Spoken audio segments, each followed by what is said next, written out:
Баршаңызға сәлем. Бүгін мен қойдың ішек қарнын тазалап бүрлейтін боламын. Жалпы бірінші сіздерге осы бүрлеуді көрсетпес бұрын ішек қарнның барлығын тазалап алып келдім. Енді кезекте көріп отырғандарыңыздай мына ішектердің барлығын кері ішіне қарай айналдырып қайтадан тазалау, яғни ішкі жағында тазалап алуымыз керек. Ол үшін осылай қаламның көмегімен ішектердің барлығын аударып аламыз. Содан кейін барып, олардың барлығын таза суға бірнеше қайтара жуатын боламыз. Жалпы ішек қарнның пайдасын білесіздер. Бұны жалпы ішек қарнды картопқа қосып қуырса да дәмі өте керемет болады. Немесе шегіп, кейбір кісілер манты жасайды, немесе ханым жасайды.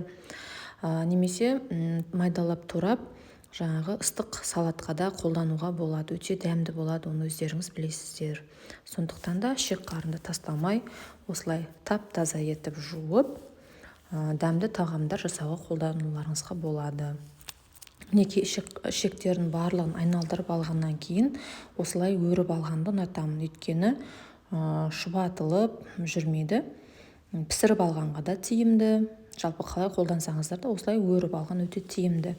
Мінекей мен ішектердің барлығын аударып, барынша тазалап, барлығын өріп алдым. Енді бірнеше қайтара жуып алатын боламын.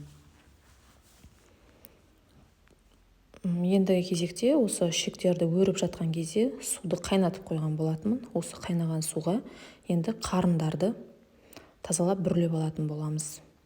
Осылай қайнаған суға бір-бір ғана салып алған жеткілікті. Қарындардың бүрінің барлығын жақсы алып түсетін болады.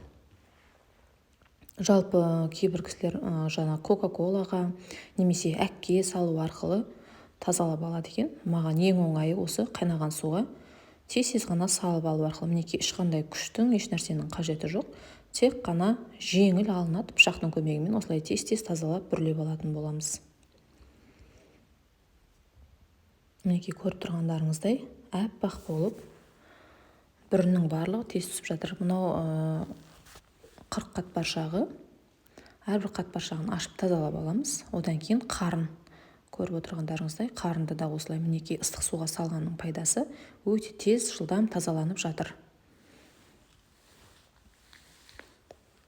Барлығын тазалап алғаннан кейін міндетті түрде жақсылап жуып, қайнаған суға салып, кішкене тұз салып, жақсылап әбден жұмсақ болып піскенше пісіріп алып, ары қарай түрлі тағамдар жасауға қолдануымызға болады. Мінекей қарынды 40 қат паршақ барлығын тазалап алғаннан кейін осылай жақсылап жуып, бірнеше қайтара суға жуып алдым. Мінекей менің қарындарым, ішектердің барлығы дайын болды. Жаңағы айтпақшы, әбден суға қайнатып пісіріп қолдануға болады.